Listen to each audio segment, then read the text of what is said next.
We're moving right along in our series, Reformation and Revival. This is the second book in this series. And last week we took a look at Michael Haykin's Revival, Spiritual Awakening in the Reformed Tradition. And on page 69 he says, "The writings of the New England divine Jonathan Edwards are of especial importance when it comes to the subject of the Holy Spirit's work in revival, because he is, as Martin Lloyd-Jones once described him, preeminently the theologian of revival. His writings on revival possess ongoing value because, first of all, they are rooted in a personal and intimate acquaintance with revival." A personal and intimate acquaintance with revival. And furthermore, we read in the book that we're reviewing today, this Jonathan Edwards biography by Iain Murray, we read this. This is on page 17 of the introduction. "No man is more relevant to the present condition of Christianity than Jonathan Edwards. He was a mighty theologian and a great evangelist at the same time. He was preeminently the theologian of revival. If you want to know anything about true revival, Edwards is the man to consult. Revivals have often started as a result of people reading the 2 volumes of Edwards' works," which, of course, are sitting right behind me up here. This is a 472-page book, 503 pages, with 3 appendices and an index. This is a fantastic book. This is Jonathan Edwards' a new biography by Iain H. Murray. Before we dive any further into this review, let me introduce myself. My name is Davis, and here on this channel, I mostly just review Reformed Christian books. And if that sounds like something you're interested in, I'd love to have you join us by subscribing down below. And if you've been following for a while, links down below to our donation page where you can donate either a one-time donation or sign up for monthly subscriptions, which do come with perks. Thank you so much for watching, and let's get on with this review. Iain Hamish Murray was born in 1931. He's still living today, and he was born, raised, and educated in the United Kingdom, and came to know Christ at the age of 18. At the age of 19, he was commissioned in the British Army and served during the Malayan Emergency.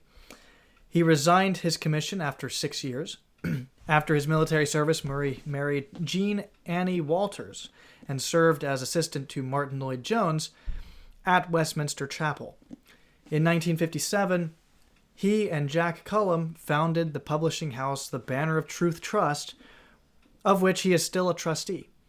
He lives with his wife in Edinburgh, Scotland, and obviously Banner of Truth still publishing great and wonderful books. Almost every review we do here on Petra Publications is a Banner of Truth book, so a little fun thing there.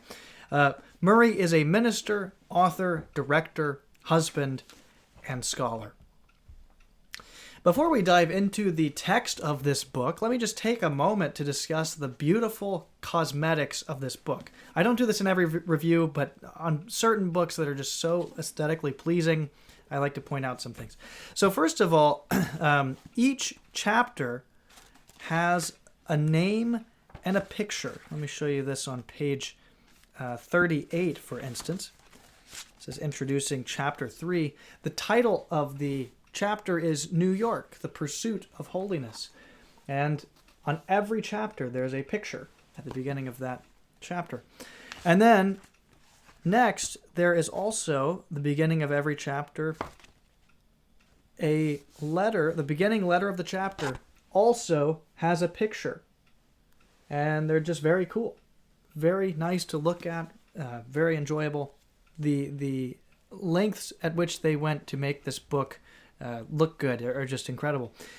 Another thing to notice is the end pages, which are sometimes and usually just a solid white, but this time we have a nice picture, front and back, same picture, a blue picture of the city, I'm assuming one that Edwards was in. And then finally, just the gold on this bright blue is just stunning. I just love it. It's great. So when you purchase this book, you're getting a beautiful book. It's cosmetically sound. It's aesthetically pleasing. It's also cloth-bound, Smithsonian. Excellent book. I link down below to where you can purchase one of these for yourself. But let's go ahead and dive into the book review proper. This is a great introduction to Jonathan Edwards and his works. Whether you've read Edwards before or this is the first time even hearing his name, this is an excellent book. As Murray points out on page 12 of his introduction, our chief purpose in writing this biography has been to further encourage the reading of Edwards himself. For that reason, for ease of reference, we have given in brackets in the text itself the page references to the 2-volume edition of Edwards. Those who have yet to begin to read Edwards' writings may find some help in Appendix 1, where I offer guidance on where to start. So whether you've spent a lot of time studying Edwards or not, whether it's the first time you've ever heard Edwards' name, this book is excellent for you. Jonathan Edwards' works, though written so long ago, are still applicable today, as I read from Lloyd Jones earlier. But here on page 13 of his introduction, the preface, he says, "We believe that all the truths exemplified in Edwards' life remain relevant today. One of those truths is that a Christian wife is a man's best and most constant helper. Were it not so, these pages could never have been carried through to a conclusion." And very applicable to today, all of what Edwards teaches. This book gives excellent context of Edwards and his surroundings, making it a great book to both understand the history of the time, but also to get a sense of who he was personally. Murray builds heavily off of Samuel Hopkins' biography of Edwards, but he adds a lot to it, and Murray's is also much easier to read than Hopkins. Samuel Hopkins was a student of Edwards. He sort of was, I guess he was Martin Lloyd-Jones's Iain Murray, if you will. He wrote the first biography of Edwards after his death. An excellent book to read, but this one is there's a lot more packed into it, and it's also much easier to read than the Hopkins one. The book starts us off even before Edwards was born, looking at his family tree all the way back in the 1600s. So context for who Edwards was and where he came from.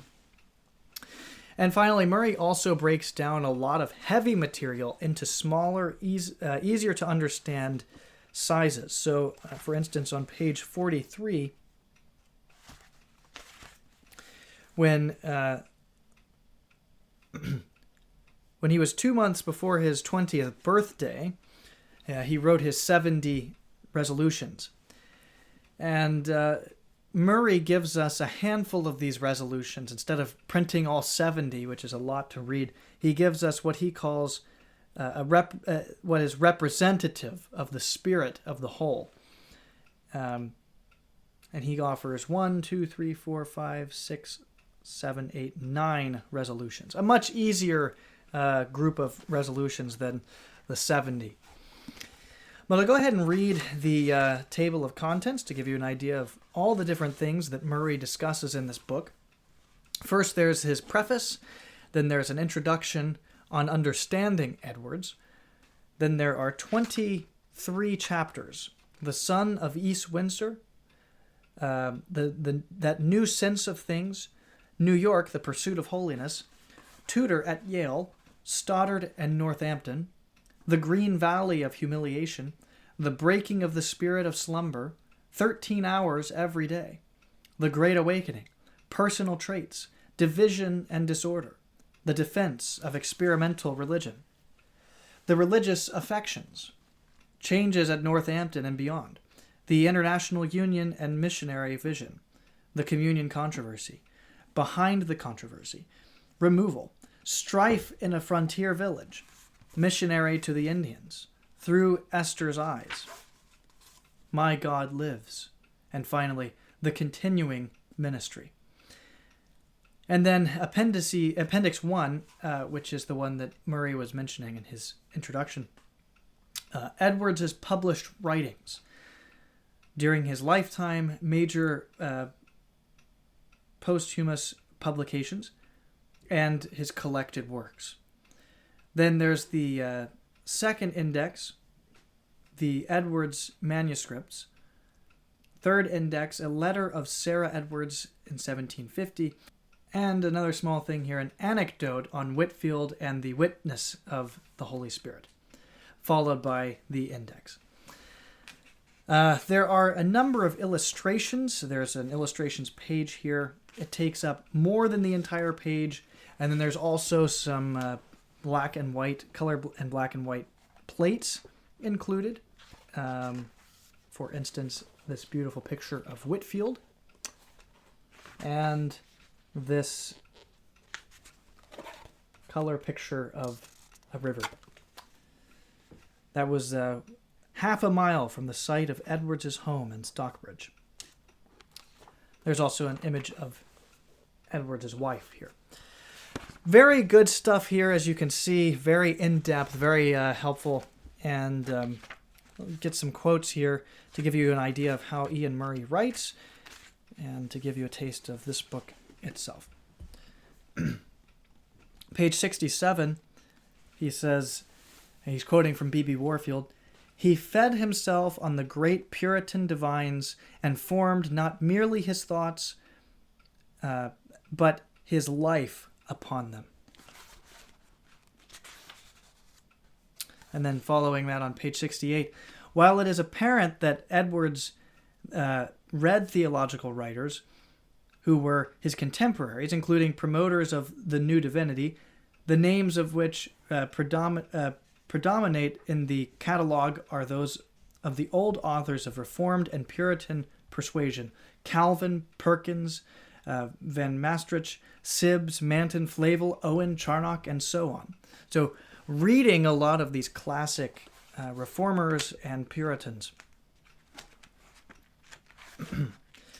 On page 94, significantly perhaps, his sole diary entry in 1728 reads, "I think Christ has recommended rising early in the morning by his rising from the grave very early." Very interesting thought there. His only diary entry in 1728.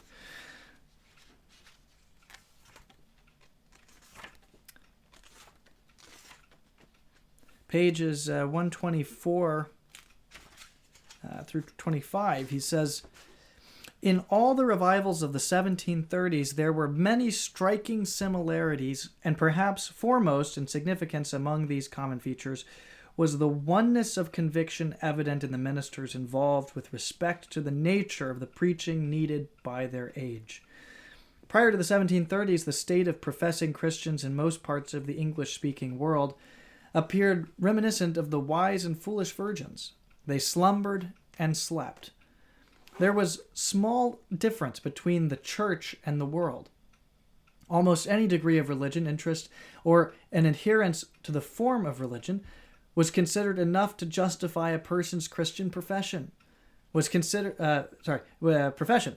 And all who grew up in the church were commonly treated as belonging to Christ, irrespective of evidence to the contrary."